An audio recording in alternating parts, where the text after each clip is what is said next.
La Suprema Corte de Justicia de la Nación prevé analizar mañana, 24 de noviembre, la controversia constitucional interpuesta contra el decreto presidencial sobre la permanencia de las Fuerzas Armadas en tareas de seguridad. Vamos a hablar del tema con la doctora Catalina Pérez Correa, profesora e investigadora de la División de Estudios Jurídicos del Centro de Investigación y Docencia Económicas, el CIDE. ¿Qué tal, doctora? ¿Cómo le va? ¿Qué tal? Buenos días. Bueno, esta es la controversia impuesta por la entonces presidenta de la mesa directiva de la Cámara de Diputados, ¿verdad?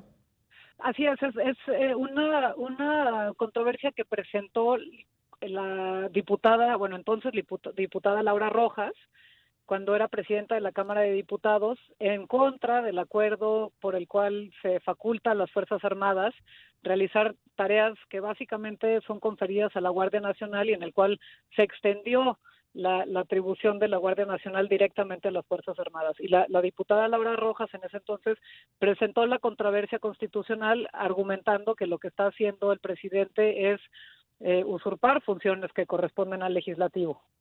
Ahora, esto lo va a discutir la primera sala, ¿verdad?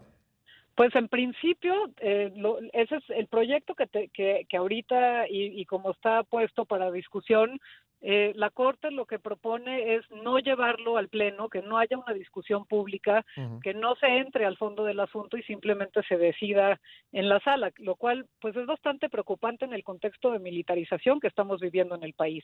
Lo que nosotros hemos pedido es que todas estas controversias y acciones de inconstitucionalidad que se presentaron en contra del acuerdo se resuelvan en una discusión pública en el cual se llame a expertos, expertas, a víctimas, a miembros de las Fuerzas Armadas para entender cuál realmente son las consecuencias de que las Fuerzas Armadas permanezcan durante los próximos años en la forma en la que está propuesto en el acuerdo. No nada más se trata el tema de si tiene o no facultades para hacer las cosas de esta forma el presidente López Obrador, sino también los riesgos en los que se pone a la ciudadanía al tener al ejército directamente realizando tareas de seguridad pública sin una normatividad clara, sin una mecanismos de fiscalización que establezcan pues ¿qué es lo que pasa si un soldado viola los derechos fundamentales de un ciudadano, si hay detenciones arbitrarias, etcétera. Ahora, el proyecto propone declarar constitucional este acuerdo. Así es, el proyecto de la ministra Ríos propone declarar constitucional, pero lo hace de una forma bastante extraña. Por un lado, no entra al fondo del asunto, simplemente, a ver, la controversia, como yo decía, justamente lo que dice es el presidente está tomando funciones que no le corresponden, que son del Congreso, esto tendría que regularse en ley, con una ley del Congreso, y entonces lo que la Corte dice es no tiene efectos generales el acuerdo y de esa forma está prejuzgando sobre una de las materias de la litis que se presentó. Y por otro lado, lo hace de una forma muy formalista, que es simplemente pues analizando artículos de la Constitución, pero sin entrar en ningún momento a toda esta otra parte que es qué significa que las Fuerzas Armadas estén realizando tareas de seguridad pública, cuáles son los límites que tienen. Uno de los problemas que vemos ahora es que no quedan claros cuáles son los límites. Vamos, en el texto constitucional están bastante claros. El artículo 21 dice que las instituciones de seguridad pública son de carácter civil. En el artículo 129 dice que los militares no pueden realizar tareas que vayan más allá de la estricta disciplina militar, pero en la práctica no vemos límites a cuáles son las facultades que tienen las Fuerzas Armadas. Hoy las Fuerzas Armadas realizan las veces de combate al crimen organizado, que se puede entender como una tarea de seguridad interior, también realizan tareas de seguridad pública, detienen a personas, los llevan a las agencias de las fiscalías,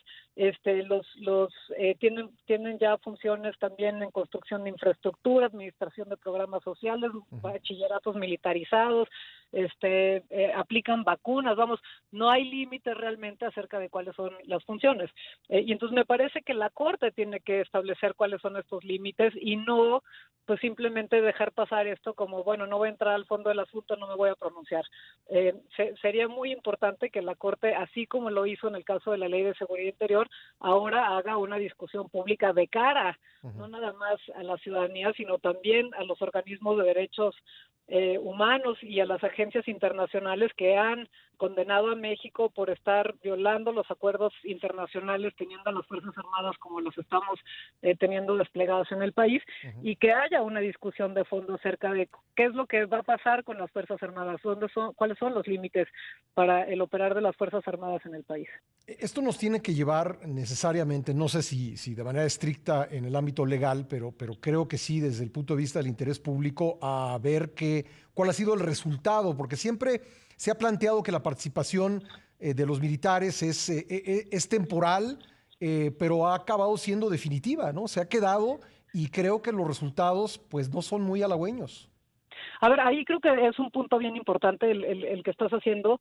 Se dice que las Fuerzas Armadas son necesarias porque no tenemos policías suficientes, Sí. pero entre más permanecen las Fuerzas Armadas, menos capacidad de construir policías civiles tenemos, porque el presupuesto que hay para los policías civiles se está dando a los militares. Muchas personas quizás no saben esto, pero cada vez que hay operativos, por ejemplo, construcción de cuarteles de la Guardia Nacional, etcétera, en los estados, el presupuesto no viene del presupuesto de la Federación, sino que viene en muchos casos del presupuesto para seguridad pública de los estados. Y entonces la presencia de militares implica un debilitamiento de las fuerzas locales. ¿Qué termina pasando? Pues entre más están los militares, menos capacidad tenemos de tener policías civiles y más necesitamos de las Fuerzas Armadas. Ahora, hay muchos estudios que hemos realizado desde el CIDE y desde otras instituciones públicas y privadas en el cual se demuestra que la presencia y el tener desplegado al ejército en tareas de seguridad pública no ha logrado una reducción de la violencia, y al contrario, ya tenemos evidencia que es causante, es causa, no nada más está relacionado, sino que es causa del aumento de la violencia homicida en el país. Entonces, además de todo, es una política que no ha sido positiva para lograr el objetivo de reducir la violencia, sino que está en detrimento. Necesitamos una seguridad que esté basada en modelos sustentables de fortalecimiento de policías, y pues simplemente se ha abandonado ese proyecto y dejado a las Fuerzas Armadas, ¿no? Entonces, ahí hay una responsabilidad de las autoridades civiles locales y federales, y pues hasta que no digamos alto, pues esto va a continuar, y eso es un poco el llamado hacia la Corte. La Corte tiene que ser clara y contundente en decir, aquí es el límite de la participación del ejército, y en lugar de hacer eso, pues están tratando de pasarlo por abajo del tapete sin hacer una discusión de cara al público. Ahora, vamos a cumplir ya 3 años de la presente administración, bastante más de 2 años desde la entrada en operación de la Guardia Nacional, y pues hay 100,000 elementos de la Guardia Nacional y no hay una reducción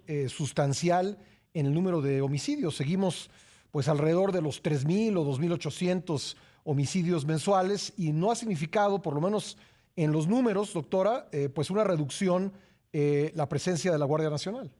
Pues no, y ni va a tener ese efecto, porque pues no es un modelo que lleve a eso.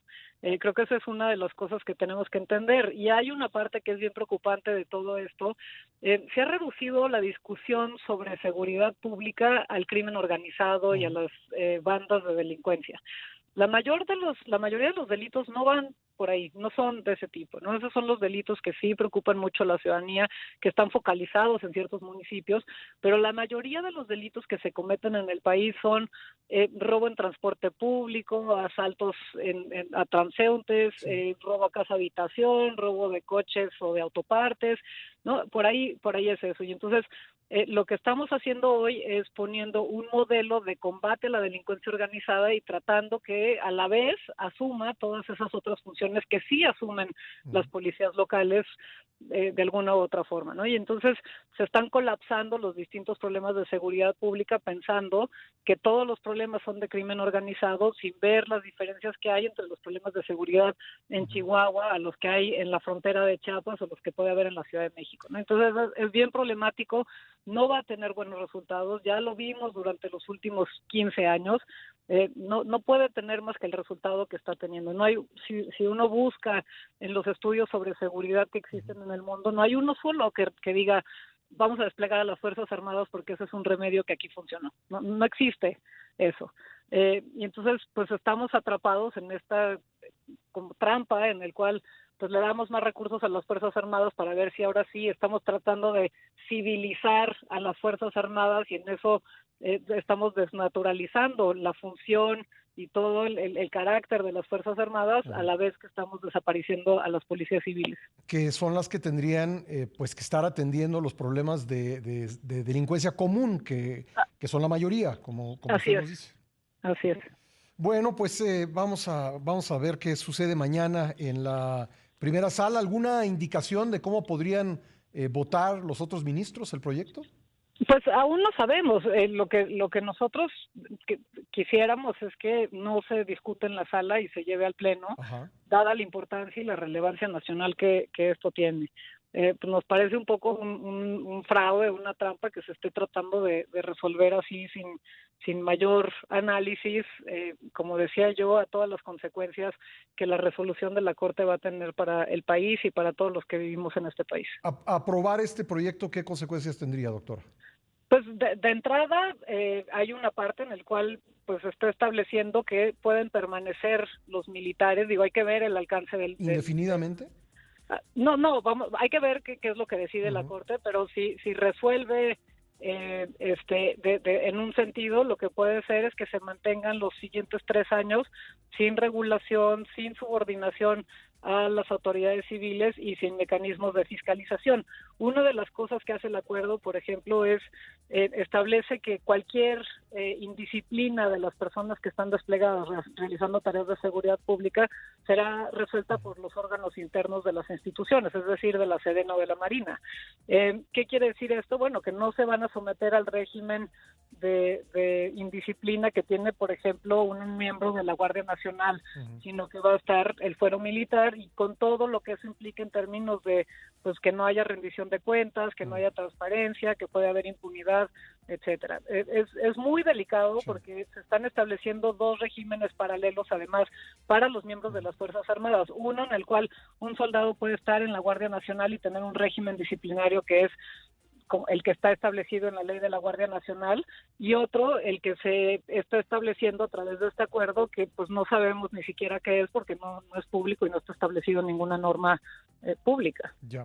Bueno, vamos a estar pendientes de esta discusión en la primera sala de la Corte y si usted nos permite la volveremos a buscar.